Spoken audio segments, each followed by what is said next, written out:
Starting in February 2019, a healthy 33-year-old Navy veteran by the name of Brandon Embry would begin to face a string of mysterious illnesses that would seem to come out of nowhere. Throughout the year, Brandon would visit urgent care a number of times, but would receive no clear diagnosis for the issues he was facing with his health. He had even at one point been admitted into the ICU for 5 days. And in September 2019, Brandon would be found badly injured and unconscious on the floor of his apartment in North Carolina. His apartment had been ransacked and destroyed, and there were blood splatters all over his floor and walls. Brandon would sadly pass away, and his death would be labeled as undetermined. But the information that I'm about to share with you here today in this video should make you question what really happened to Brandon Embry.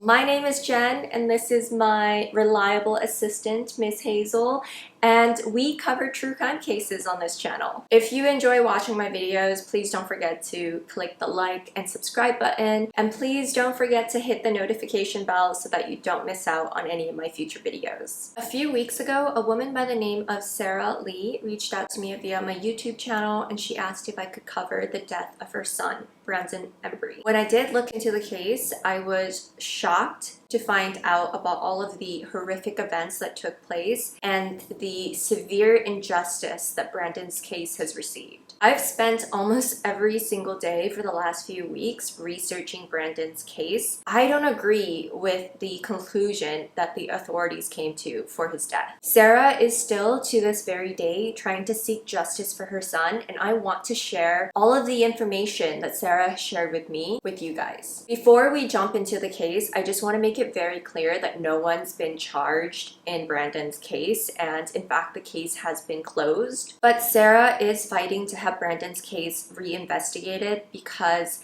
there is just so much information and evidence that points to the possibility that Brandon's death may have been at the hands of another individual, or maybe even individuals. I will just leave it to you guys to take in all of this information and make up your own mind as to what could have really happened to Brandon Embry. Also, another side note, I will be splitting this video into 2 parts. There's just so much information that I don't want to bombard everybody with all of this information in one long video. So I will be making it into 2 videos so that the information might be a little bit easier to digest. Now, let's get into Brandon Embry's case. In September 2019, 33-year-old Navy veteran Brandon Embry would be found unresponsive in his apartment. Brandon would be quickly rushed to the hospital, but would sadly pass away due to the extent of his injuries. His death was initially ruled to be a natural one, but later on in the case, it would be changed to undetermined. Brandon's family strongly suspects that another individual, or maybe even individuals, had something to do with Brandon's death. And Brandon's mother, Sarah Lee, is on a mission to get this case reinvestigated and to get some justice for Brandon's death. Brandon Wesley Embry was born on September 7th of 1986 in Louisville, Kentucky. He grew up with his mother, Sarah Lee, his stepfather, Reg, his sister, Rachel, and his brother, Scott. As a child, Brandon was described to be kind-hearted and well-liked, as well as very intelligent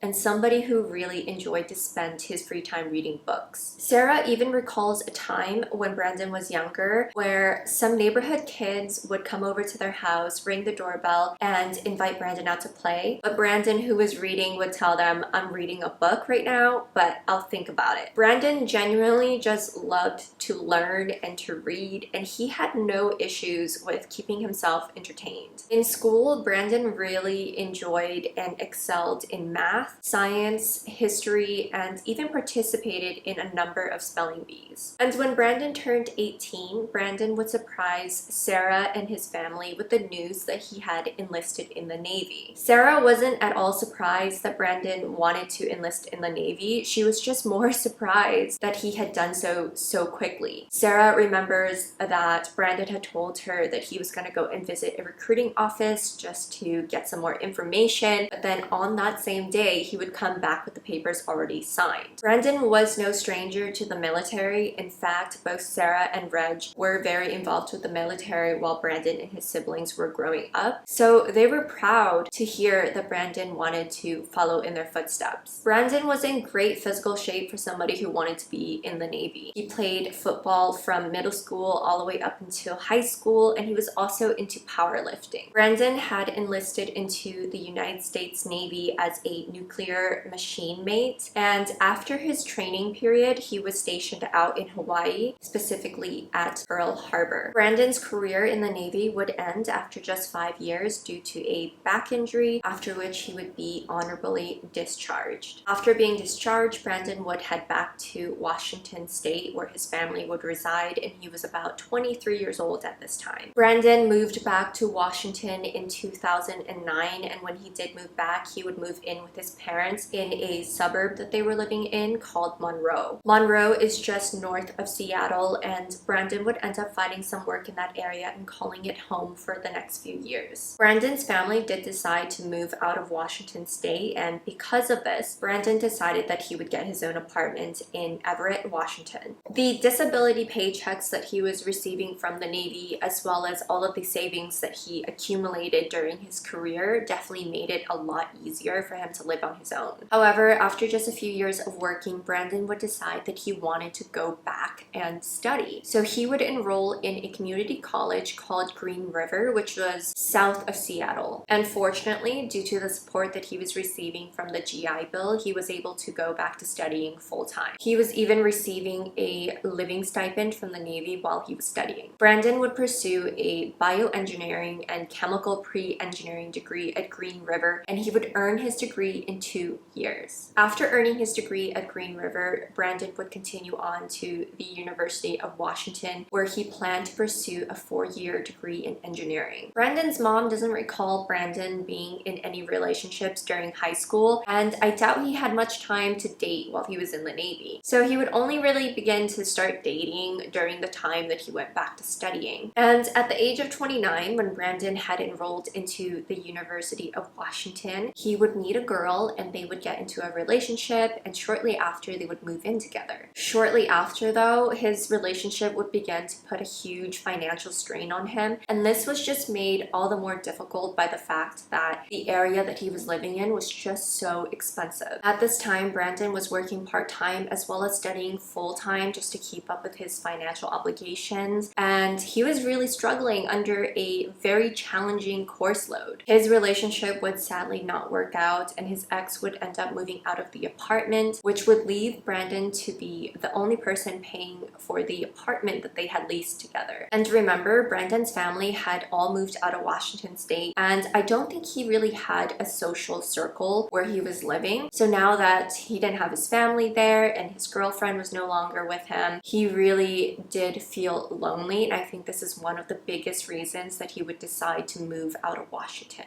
With only 1 semester left in his studies, Brandon would make the difficult decision to quit school and to move to North Carolina to be closer to his family. And in July 2018, Brandon would pack everything he owned into a box truck, and he would make the drive from Seattle, Washington, all the way to Greensboro, North Carolina. And when Brandon got to Greensboro, North Carolina, he would move in with his parents for a short time just while he was getting back on his feet. He wouldn't be living with them for very long. Brandon would end up meeting a woman in a bar/restaurant called Lucky's Burger and Tap, and they would end up quickly dating and then moving in together in an area called Asheboro, North Carolina. Unfortunately, that relationship would fizzle out very quickly. It would end sometime in early 2019, and Brandon would again be single. Brandon did express to his stepdad, Reg, that he was very disappointed that this relationship had come to an end. He actually really enjoyed being in a relationship and living with a partner. Now 32 years old, Brandon would find a lot of success in finding work as a welder due to his welding certifications, and he would find himself traveling a lot from work between Texas and Detroit. However, his home base was in North Carolina, and a around that time, he actually had about 4 different jobs. He was really just trying to figure out what sort of job would suit him best. With Brandon's set of skills, it was really easy, or maybe not super easy, but it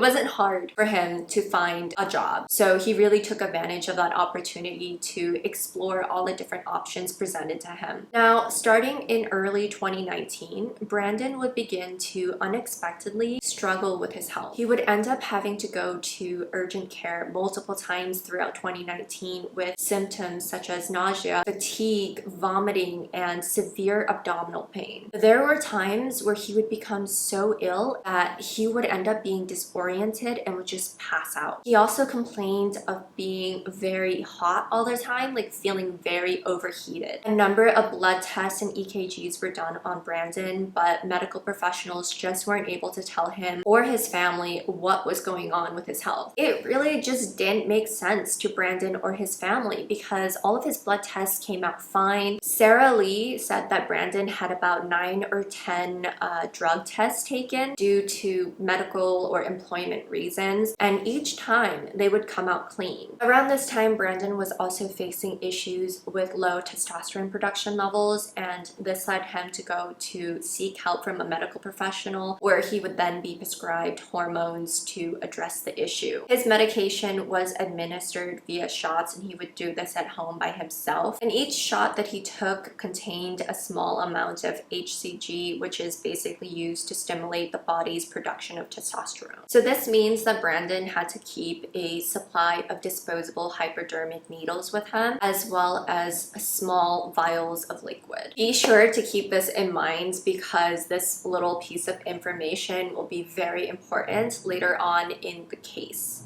And for those of you who aren't familiar, low testosterone production levels is a very common medical issue which can impact your sleep and your energy levels and so much more. Again, in 2019, Brandon was just really struggling with his health. He complained regularly to his doctors and to his family about his fatigue. Like, he just always felt so tired. And not only that, but he felt a lot of general weakness in his body. Again, Brandon took a lot of pride in his health. So whenever there was something wrong with him, his health, his body, he wouldn't hesitate to go to a medical professional to get a medical opinion. He would also do a lot of research before taking any sort of medication because Brandon was really, really careful about what he put into his body. He was also not into any sort of recreational drug use. He was a strong, healthy man. So again, all of these issues that he was facing with his health left him incredibly puzzled. His mother stated that in 2019, Brandon was admitted into ICU for 5 days. He was taken to emergency care, urgent care, but despite the multiple visits, he was never ever really given a clear diagnosis. Brandon's first medical scare would take place in February of 2019 when he was working for an employer in Greensboro. There was one day when Brandon had gone into work and his employers and colleagues noted that Brandon wasn't acting like himself, and they were worried that he had taken some sort of drugs or maybe had been exposed to something at work. So due to safety reasons, they asked him to please leave and to go take a drug test and to come back with the results of that. Brandon, who knew he didn't have any drugs in his system because again, he wasn't into recreational drug use, agreed to the drug test, and he would leave his place of work and would go to get that done. And while on the way to get tested, he did decide that he would grab some lunch before this. So he did pull into a McDonald's and would get some food there. And now this is when things start to go downhill for Brandon. While sitting in his truck, Brandon would begin to feel very ill and would start vomiting and would experience severe abdominal pain. The pain got so bad that Brandon would start to scream while in his truck. Luckily, an employee at the McDonald's would see this happening and they would call 911 and first responders would arrive shortly. The first responders did suspect that Brandon was either having a drug overdose or was experiencing some sort of poison because they they found his behavior and his answers to their questions really strange. He was very confused and disoriented, and when the first responders asked him, like, how did you get to this McDonald's? He couldn't even tell them how he got there. And when they eventually took him to the hospital, when he got there, he told them he needed to go use the bathroom, and they were like, okay, sure. Gets to the door. He can't figure out how to operate the door handle. Brandon's mental state was just all over the place, and they would end up needing to sedate him and to put him on a ventilator. Now, this is when the doctors find that Brandon is experiencing some sort of acute respiratory distress, and they're having difficulty stabilizing him. So they end up having to put him in a medically induced coma for 5 days. Brandon's kidneys were also failing, and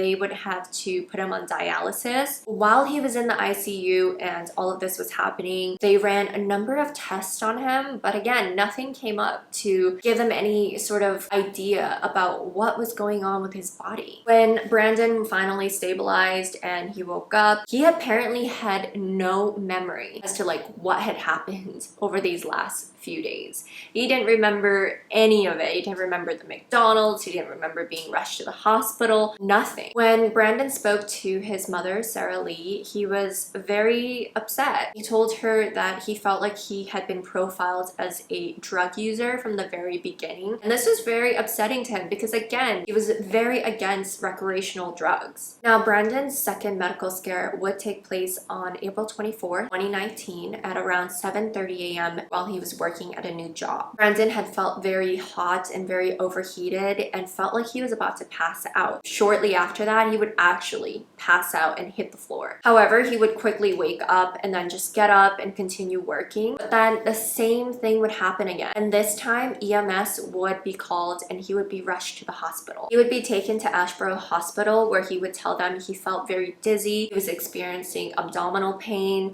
vomiting, and headaches. They did a blood work on him, but nothing came up, including no illegal drugs. And in June of 2019, while at work, Brandon would be sent home because his employers thought that he looked jittery and very pale. He would take himself to urgent care and would again explain to medical professionals that he was experiencing headaches, dizziness, vomiting, abdominal pain, as well as general fatigue and weakness. They would do another blood test on him, another EKG, but again, no clear diagnosis. I think in total, Brandon had sought out medical care a total of maybe 4 or 5 times throughout 2019. And the very last time that he would need to seek medical help was when he was found unconscious in his apartment, and that would be also his last time because that was when he would pass away. So in August of 2019, Brandon would land a new job in Charlotte, North Carolina, and this was about an hour-and-a-half drive from his home in Ashborough. Brandon seemed to be very happy with the job, and he actually planned to move closer so that he didn't have to do such a long commute every day. And around the time of his death, Brandon would begin to start packing up his apartment and preparing for the move. Sarah Lee would come to his apartment and help him with the packing and the move, and she just recalls her son complaining that he felt very overheated and just very fatigued and weak. She was very worried about her son's health, but again, they just really couldn't figure out what was going on with him. And in late August, Brandon would have to take a work trip to Detroit. He left on the 27th of August and would return on the 5th of September. Sarah said that she picked Brandon up from the airport when he flew back to North Carolina on the 5th of September and that he looked completely fine. She said that he was in good spirits and everything seemed good. When Brandon went back to work in Charlotte on Friday the 6th of September, he would be called into the office, the management office, and he was informed that the company would be letting him go. And the reason that the company gave for letting Brandon go was due to the condition of Brandon's hotel room in Detroit, which the company had put him up in while he was on his work trip. Turns out the hotel staff were taking photos of Brandon's room while he wasn't in the room. The hotel staff documented that his room was super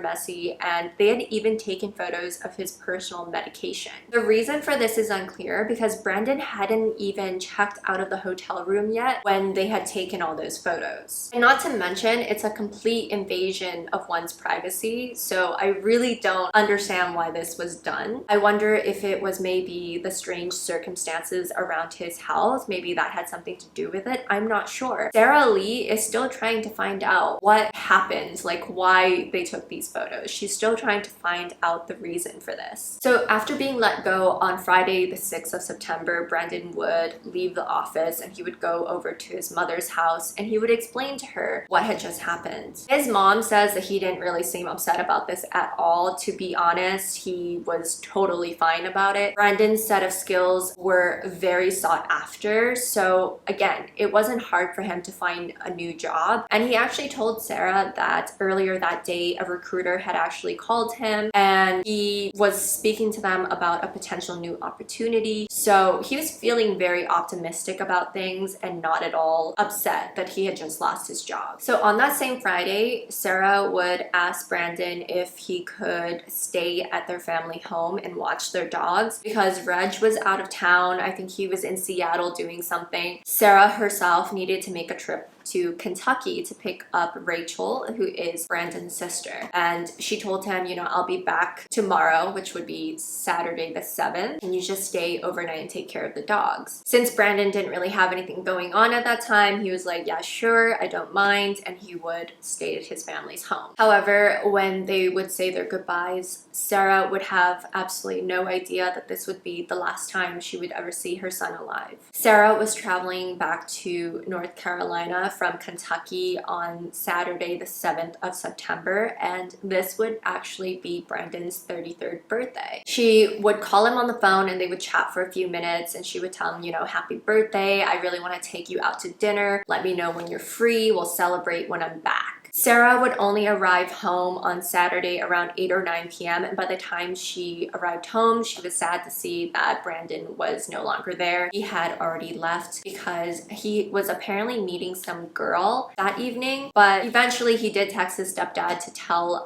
his stepdad that he wasn't meeting the girl anymore because the girl had canceled on him. Over the next few days, Brandon and Sarah would exchange a few text messages with each other, but they would never speak on the phone again. On Monday the 9th of September, Brandon and his mom exchanged some text messages and he would tell her that he had a really terrible headache and was just having a really rough day. And on Tuesday, during the early hours of the 10th of September, Brandon would send Sarah a few more text messages, which she would find super strange because her son was not the type of person to wake up early unless he was going to work. And don't forget, he wasn't working these days because he had just been let go. So she was very surprised to receive such a message from him at such an early time in the morning. She would end up just giving him a call because I think she just had a sense that something was wrong. You know, those like mom tingles, those mom senses.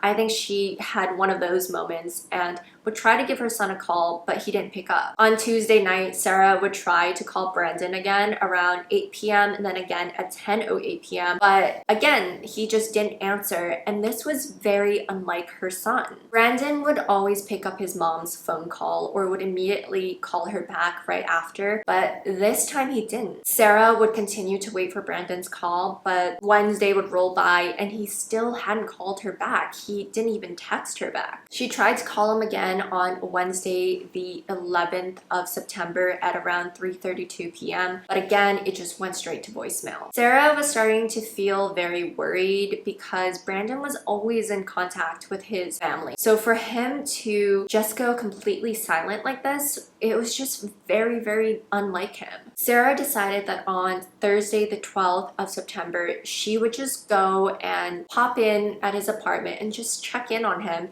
because maybe he wasn't feeling well. Before she did that though, she did call him another 8 times, but again, he never picked up. So around 2:45 p.m. on Thursday the 12th of September, Rachel, Brandon's sister, and Sarah would make the drive over to Brandon's apartment. They would go up to his apartment door, they would knock on his door, they would call his name, but no answer. Sarah even tried to open his front door, but she didn't have a spare key and the door was locked. And then this is when Sarah notices that Brandon's truck is parked in the parking area. This is when she immediately gets the feeling that something is wrong. His truck is here, so he must be home. He's not answering his door. She would then decide to call 911. While Sarah was waiting for the first responders to arrive, she would contact his property management office people, and she would ask for them to share a spare key with her so that she could get into his apartment. And while she was waiting for that, she also took a look around the outside of his apartment, and she would find that the back window to his apartment had some damages. The insulated glass window was broken, and there was a screen on the inside that was bent and damaged. Once the first responders arrived, they told Sarah and Rachel, please just wait outside here. So they would wait outside and the authorities would go in, and what they would find in Brandon's apartment would be devastating. Brandon was discovered in his bedroom, lying on the floor and barely breathing. He was unconscious, completely nude, and in just such a terrible state. He was laying face down in a pool of blood and water, and he had cuts and scratches and bruises all over his body. At 4 p.m. on Thursday, the 12th of September, Brandon Embry would be rushed to the hospital. When he was rushed out of his apartment, the EMS team would cover him with a blanket because, he had been laying in a pool of water and his room was set to a very cold temperature, so they were trying to keep him warm with that blanket, and they had also put on a neck brace around his neck. So because of this, Sarah and Rachel, when they did see him, they weren't able to see the full extent of his injuries. Although they did notice right away that he had severe swelling on his face and a lot of dried blood. The photos are very graphic. I did have approval from Sarah Lee to share them in my description and in my videos. However, I think I will just link the very, very graphic photos in my description so that,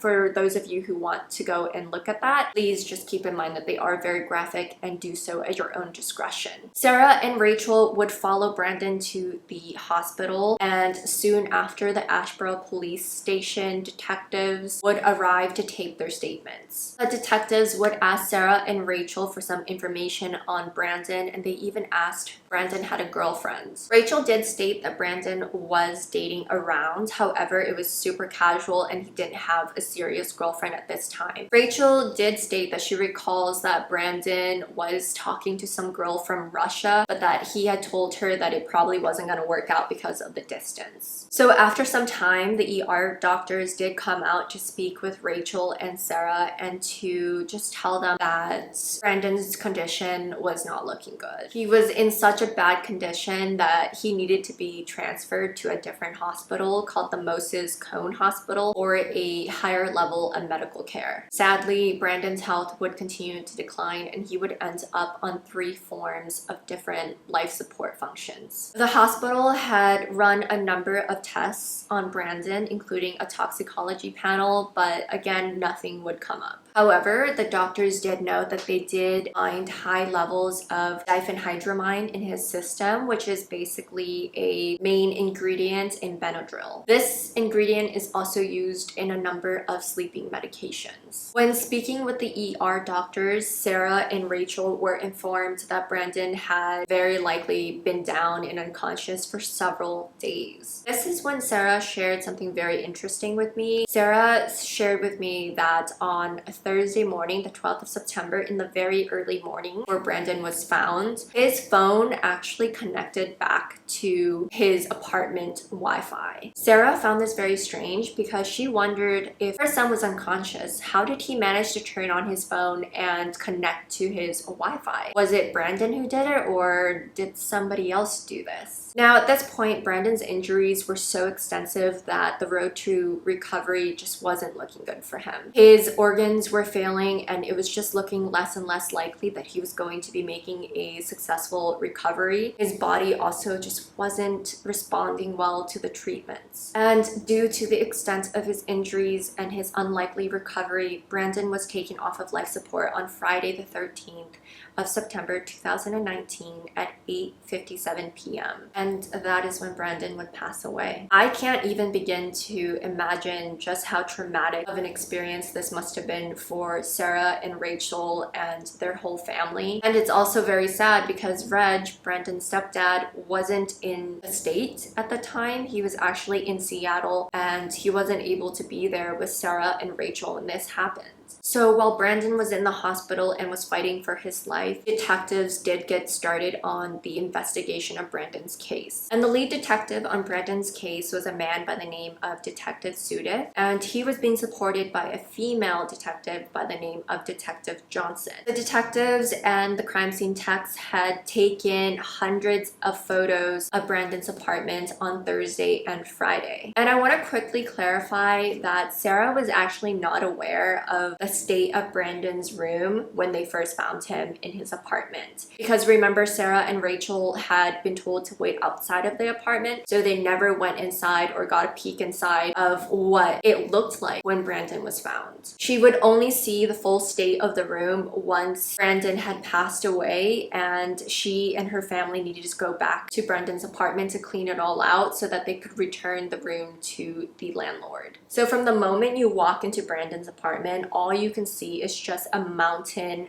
of items all over his apartment. There's piles of moving boxes, there's moving supplies everywhere. But I mean, this isn't strange because he was in the process of moving. Again, it wasn't not normal to find all of this moving stuff in his house. But what's strange is that Sarah had helped Brandon pack away a number of his items and clothes into these boxes, and they had already closed over the boxes. Like, they put tape over the boxes and these boxes were ready to be moved. However, when Sarah and her family entered the apartment, they would find that these boxes had been opened and the contents of the boxes had been dumped out onto the floor. His apartment was just littered with random items that had either been packed away or were meant to be on shelves. Like, they were just all on the floor. In his kitchen, there was just so much stuff on his floor, on his counters, just everywhere. It was such a complete mess that it made it difficult to walk around comfortably. And this would also be the case for most of the rooms in Brandon's apartment. Now, Brandon's bedroom was now by far the messiest and most concerning room. His bedroom closet doors, which were sliding doors, had been removed from his hinges and were set on the floor and stained with blood. Now, it's unclear whether somebody had done this prior to Brandon being found or if the first responders had done this themselves. There was even a large stain of blood on the floor. His bedroom floor was covered with crumpled boxes, household trash. There was even a shower rod and curtains from one of his two bathrooms that was just laying on the floor, and he even had valuable electronics just thrown around. As I mentioned just now, Brandon had two bathrooms, so the shower rod and curtains in one of his other bathrooms was missing and was never ever found. Brandon also had a full-size trash can in his apartment that was missing and was never found. However, there was a full-size trash bag that was full of trash that looked as if it had been removed from the bin and just left there. Sarah believes that someone had taken out the trash from the bin and then had maybe taken items from Brandon's apartment and put it in the bin and then taken the bin out of his apartment. There was also blood on Brandon's walls, and his bed had been stripped of its sheets and comforters, and the mattress itself had numerous large stains of blood on it. When they entered Brandon's bathroom, they would find papers and items laying on the floor soaked in water. Apparently, when Brandon was found, his bathtub faucet had been left on, so they believe that water may have spilled out from there and then just soaked everything. Brandon also had a nightstand next to his bed, which had been toppled over and which had also shown signs of water damage. Aside from the water damage, his bathroom was in a terrible state. The toilet seat and the cover to his toilet had been ripped off, and the tank of his toilet, the cover to the tank, was broken in half. Even the towel holders and the toilet paper holder had been ripped off the walls. His sink was just filled with toiletries, and even the mirror hair above his cabinet had been broken. It honestly looked like a hurricane had struck his apartment. Authorities would also check Brandon's truck, and when they did so, they would also find it to be in a complete mess. And the authorities really couldn't make sense of what happened in his room or his truck. They even asked Sarah if Brandon was messy, and when they asked Sarah this, Sarah had not yet seen the state of Brandon's room. She acknowledged that her son could be messy, but messy versus the actual state that they found Brandon's room in are just two completely different things. His room was not your typical type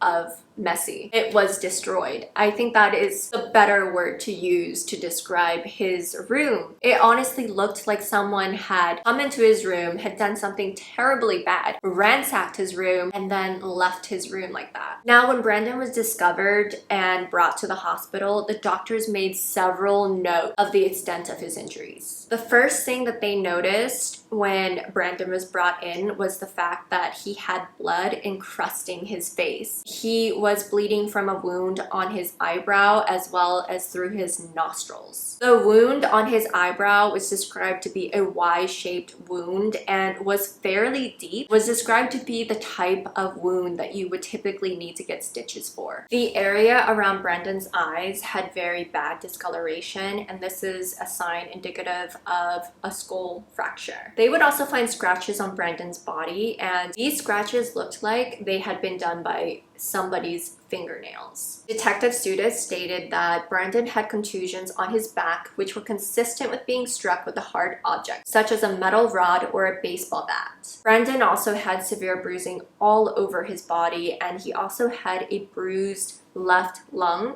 which would only be discovered later after an autopsy was done. There were even more bruises, scratches, and puncture wounds that I didn't mention above. On top of that, he even had wounds on the right palm of his hand that looked like defensive wounds, which would also be stated in a document for the request of one of his search warrants for his apartment. Medical staff members told the detectives on the case that there's just no way that this could have been self-inflicted, and that if they didn't know better, they would have thought that Brandon had gotten hit by a car. Again, I didn't share all of the photos of Brandon's wounds and injuries in this video, but they can be found in the description link. But again, they are very graphic, so please keep that in mind if you're going to click into the photos. Now, the statement that the medical staff members gave to the detectives actually did challenge some of their initial theories about what happened to Brandon. Initially, authorities believed that Brandon had taken some sort of drug and had been on a drug-fueled rage and had essentially destroyed his own apartment and inflicted all these wounds upon himself. They had assumed he was maybe taking drugs because of the disposable hypodermic needles that they found on the floor of his apartment, but again, those were for the hormone prescriptions that he was prescribed. One of the detectives on the case, Detective Johnson, also claims that she found synthetic green stuff in his apartment. However, this was never logged into evidence. Most of his valuables were also found in his apartment, and there was really no sign of forced entry. So this kind of led them to believe that maybe Brandon just had a psychotic episode and had done all of this himself. But the medical evidence and the statements provided by the medical staff would again challenge their initial theories or beliefs, and this would lead the authorities to continue on with their investigation in Brandon's case. Also, I just want to state here that it's good to note that the preliminary tox screen test that they did on Brandon when he was first brought into the hospital after he was found did come out clean, so they didn't find any illegal drugs in his system. So to me, this doesn't align with the authorities' initial theory that he was on a drug-fueled rage. The detectives had actually petitioned for 3 different warrants for Brandon's case, and they were granted all 3. The first warrant was for Brandon's apartment and was granted to the authorities within hours of Brandon being taken to the hospital. From this first search, they did get some swabs of presumed bodily fluids, as well as a pair of steel handcuffs, some hair samples that they found on his bed bedroom wall, his iPhone, and other items that they suspected he may have used for drug use. Second warrant was granted for his truck, but they didn't find any evidence in there. The third warrant was again for his apartment, and this was requested after further examination and the statement provided to the authorities from the medical staff regarding Brandon's injuries not looking as if they were self-inflicted. So the authorities did go in to the apartment for a second time, and now we're looking for potential weapons in the apartment that could have been used to cause the injuries to Brandon's body. They would end up taking away a bent shower rod, as well as a small sledgehammer, keys to the handcuffs that they previously took from the first search, and then a bent metal clipboard. They also retrieved a metal pipe, some soaked papers, and then also a firearm suppressor. Authorities would state that in the second search of his apartment, they weren't able to locate the spare keys that Brandon kept or the front door of his apartment. So those were still missing. Now, Brandon's apartment can only be locked either from the inside or from the outside with a key.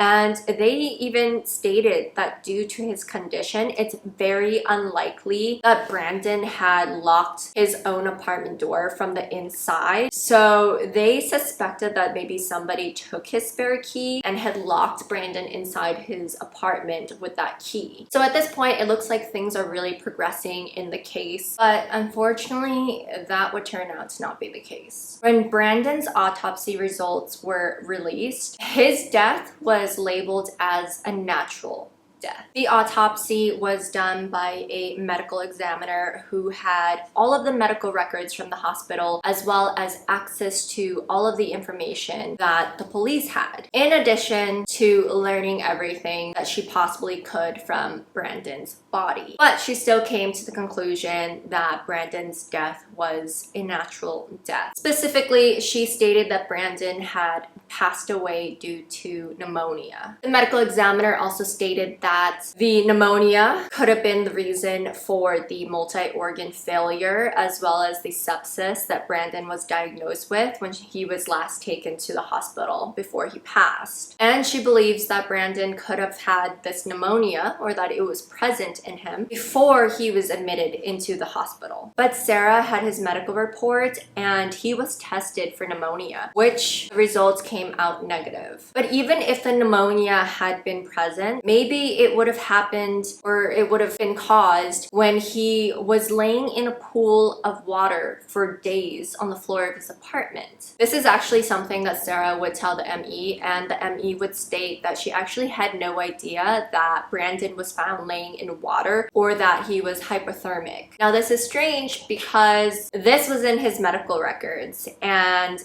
this is pretty important information for a medical examiner to have when determining the cause of one's death. In addition to the pneumonia, the ME did state that Brandon's kidneys were in failure and that there was evidence of moderate liver disease. But regarding the rest of his injuries, she had no idea what to make of them. Although she did state that they were, quote, not contributory to his death and superficial. Therefore, she classified the manner of death as being a natural one. Honestly, I don't know how anyone could take a look at all of the photos of the scene of his body and look at the extent of his injuries and come to the conclusion that his death, that he died of pneumonia. It does not make sense. It's mind-blowing, to be honest. So meanwhile, while all this is going on, Sarah and her family have to go and clean up Brandon's apartment because they need to clear out all of his stuff and return the room to the landlord. So when she enters the apartment, mind you, this is the first time she's ever seen the actual state of her son's apartment, she and her family are shocked by what they see there. The room was not the kind of messy that she thought the authorities were referring to when they had asked her if her son was messy. I don't think she would have even used the word messy to describe the state of her son's room. And now keep in mind that Brandon's keys are still missing at this point. However, they do eventually find 5 or 6 of the keys. Apparently Brandon liked to carry his keys on this little chain thing with his truck keys, so they did eventually find some of his keys and the truck keys, but they were never able to find the spare key to the front door. floor of his apartment. Rachel did say that Brandon typically keeps his house keys and all of his keys on this one keychain thing with his truck keys, but when she looked at the photos that the police had taken of the keys, she noticed that the truck keys were there, but the house keys weren't. And to this day, I believe that the keys are still missing. They also discovered some more blood splatter. So they started going around the inside of his apartment and started taking their own photos, essentially collecting their own evidence. They even find a comforter and pillow, Brandon's comforter and pillows, which were soaked in blood. And I believe they even contacted the detectives to say, hey, like, don't you want this as evidence? Don't you want to log it? But they were told, oh no, we have everything we need. Don't worry. Sarah Lee and her family would save this as evidence for themselves. They would also find Brandon's jeans on the floor of his apartment, and it looked like it had been pulled off of Brandon and left inside out on the floor. And they would also find blood on the walls of his room, and not just on one wall, on multiple walls. Brandon's family would also state that they found streaking in some of the blood splatter. It looked as if somebody had been trying to clean up the blood, which again doesn't really make sense if the theory here is that Brandon was on a psychotic rage, because somebody in that state of mind wouldn't have the time or be in the right mindset to pick up a spray bottle and start cleaning. This would lead Brandon's family to call Detective Sudith and to ask him to come back and look at this. And so he would come back, and Detective Sudith would look at the blood splatter and the streaking and agree that it did look like somebody had cleaned up the blood.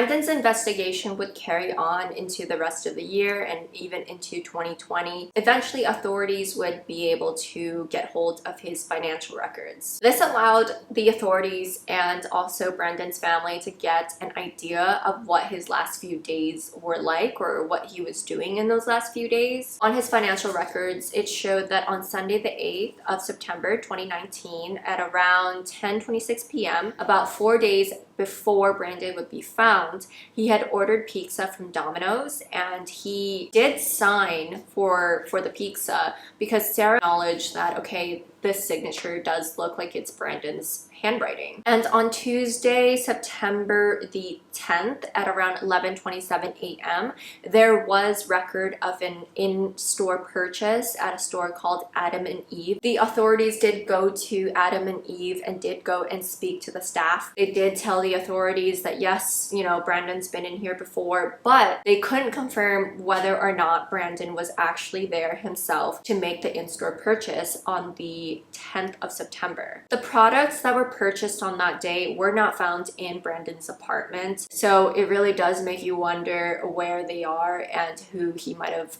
bought them for. On that same day, they also did find a record of Brandon purchasing a meal at a Chinese restaurant called Jade Express, and I think the bill for that was about $18, which supposedly is enough food for 2 people. So again, makes you wonder, who was he with? And on Monday, September 9th at around 4:21 p.m., Brandon would send the text to his mom telling her that he wasn't feeling well, had a rough day, and was suffering from a terrible headache. Then on Tuesday, September 10th at around 6:30 a.m., he would send more texts to his mother. I think I mentioned these messages earlier on in this video. These would turn out to be the last text messages that she would receive from her son. However, the last phone call ever made from Brandon's phone was on Tuesday, September 10th at around 8:26 p.m. to a woman who was living in Virginia. This was a woman that he was also supposedly seeing around the same time, and her name was Olivia Doss. Please remember this name and this little piece of information because we'll discuss Olivia Doss and her potential involvement in Brandon's case later on. So on Wednesday, the 11th of September, more calls were made to Brandon's phone from his mom, his sister, and maybe other people, but they were never answered. A neighbor in Brandon's complex also remembers that on that same day, on that Wednesday, FedEx had tried to deliver some packages to Brandon, but he didn't answer their phone calls and didn't answer the knock at the door, and this was around 1:30 p.m. That very same neighbor actually did tell Sarah that she witnessed Brandon arguing with a man outside their apartment. This man had dark hair and glasses, and the neighbor again said that this happened a few days before Brandon was found, so Sarah thinks this may have been on a Monday, but the police never spoke to the neighbor about this, never took her statement. She also suspects that the text messages that she received from Brandon on Tuesday could have been from somebody else, because she did find it very strange the way that Brandon was texting her. It sounded very unlike him, and also the fact that he was texting her so early. And then also there's the fact that he never picked up her calls when she called him right after he texted her. And she said it didn't sound like he had even written those messages himself. Well, the authorities never reached out to that neighbor who told Sarah about that argument. They did reach out to the property management team just to see if they might have any information about Brandon. And the property management team did say that Brandon had contacted one of their maintenance guys to come in and fix some things in his apartment. But apparently the maintenance guy refused to do it because he said that Brandon's apartment was just too messy, and he had told Brandon to clean it all up first, and then once he did, the guy will come back and repair the things he needed to get repaired. The police also did speak to Brandon's previous employer, and they would also tell the police about the firing and the condition of the hotel room in Detroit. But other than that, they didn't seem to have any further information about what could have happened. So at the beginning of 2020, Detective Sudith would get promoted and taken off the case, and this case would be handed over to Detective Johnson, who would now be leading Brandon's case. Detective Johnson had been involved from the very beginning in Brandon's case, but again, she wasn't leading the case, so she was just supporting Detective Sudith. But now that this case was being handed over to her, she was going to be fully leading it. So this is when Sarah starts to encounter some challenges in her son's case. Detective Johnson, on multiple occasions when speaking with Sarah, would allude to the fact that Brandon had likely taken some illegal substances and had caused these injuries to himself. And when I spoke with Sarah, Sarah shared with me her suspicions that Detective Johnson may have been selectively showing photos of the crime scenes of the crime scene, there was only one crime scene,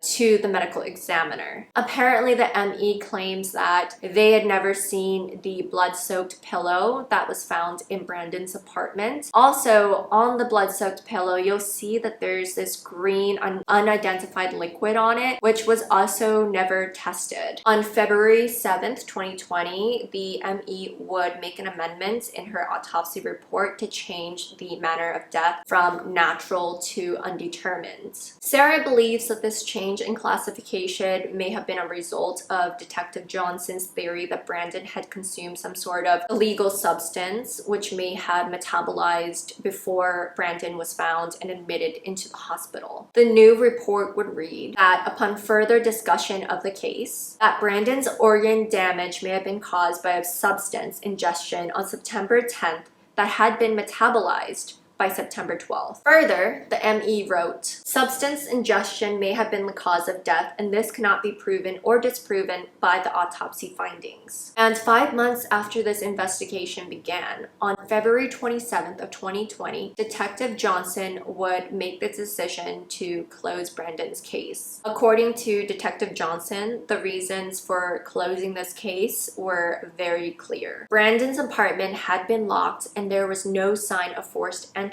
And while his apartment was a mess, this behavior seemed to align with the story that the maintenance guy, as well as Brandon's previous employer, had provided to the authorities. His valuables, such as cash, wallet, and numerous electronics, were found in his apartment, so they ruled out robbery, and they chose to stick to the theory that Brandon was very devastated by the firing from his previous employer, and that he had consumed drugs and then damaged his own room and hurt himself. When authorities told this to Sarah, she was furious. She was so angry that they had chosen to come to this conclusion and to close her son's case. Sarah reminded Detective Johnson about the blood splatter in the apartment and how it looked like someone had tried to clean it up. Detective Johnson supposedly told her that, oh, that was our CSI guy. Sarah was so upset to hear this because, one, it's essentially like you're tampering an investigation location or a crime scene. And two, if someone is working like that, they shouldn't be working on a crime scene. Sarah was rightly upset by the way that Detective Johnson was handling this case. There's the fact that Brandon's house key was still missing, and it just didn't seem to be something that Detective Johnson was acknowledging. If you go back to the list of reasons why Detective Johnson thought that the closing of the case was clear, she stated that there was no forced entry in the apartment. Well, why would there need to be any signs of forced entry if somebody had a key to his apartment? Remember, Brandon's apartment door could either be locked from the inside or locked from the outside with a key, and his key was missing. They never found his key. So isn't it possible that somebody had his key, or still has it, and locked him in there, and that's why there's no sign of forced entry? I feel like that is a very important piece of information in Brandon's case, which was not being taken seriously by Detective Johnson. Sarah also stated that there was chunky head matter splattered on the walls, which should have been tested but wasn't tested. The authorities also took note of the fact that they found a piece of black hair on Brandon's wall, and Sarah was immediately like, this is not Brandon's hair. Brandon has dark brown red hair, and this is a black strand of hair. It is not my son's hair. Sarah and Sarah's family strongly believe that Brandon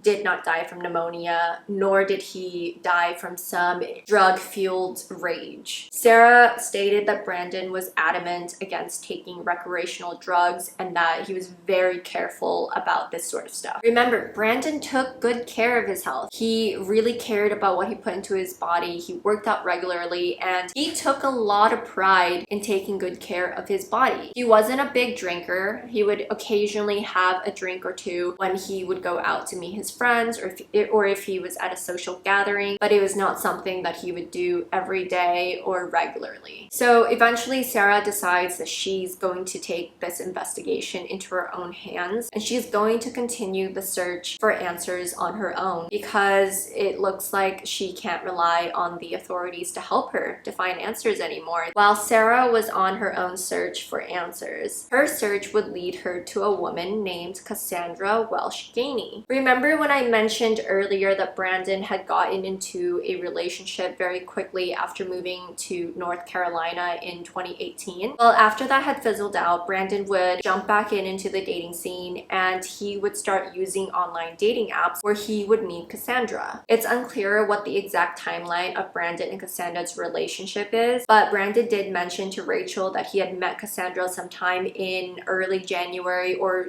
maybe early February of 2019. Cassandra and Brandon would supposedly continue to date all the way up until Brandon's death. Sarah didn't know anything at all about Cassandra because Brandon never introduced Cassandra to Sarah or to any other members of his family. The only mention he ever made of Cassandra to his family was Rachel, that one time when he told Rachel that he had met Cassandra in January or February of 2019, and at that time he had actually told Rachel that Cassandra was Russian, so it wasn't going to work out because of the distance. So Sarah would only find out about Cassandra's existence because Cassandra contacts Brandon's sister-in-law through Facebook Messenger after he passes away. Cassandra contacted Brandon's sister-in-law on September 18th, so about 5 days after Brandon had been found in his apartment. And the Facebook message would read, "Hey, I know you don't know me at all, but you're Brandon Wesley Embry's sister, and I was your brother's girlfriend from mid-May until his passing. I met him on a dating app called Hinge. He sent me a text with crying emoji on Tuesday the 10th, and I haven't heard from him since, and I've been a worried mess since then. He never told me your mom's name, but that he had a sister that was in Kentucky. I found out the hard way yesterday when I went by his apartment at Park Place in Ashboro on South Church Street yesterday evening, and some woman told me he had died. I hope you know how wonderful of a man he was, and I thought the world of him." The message would continue with Cassandra asking if she could have some items that she left in Brandon's apartment returned to her. She had some clothes and some makeup items that apparently belonged to her that were left in his apartment, and she really wanted those back. This message was forwarded to Sarah, and Sarah would reach out to Cassandra right away. She wanted to speak to the woman who had been supposedly dating her son and to see if this woman had any sort of information that could help in her son's case. Cassandra apparently did not not get back to Sarah for about a week. But once she did get back to Sarah, they would begin a 10-month-long communication with one another. And sometimes they would speak on the daily. They would speak on the phone, they would send text messages,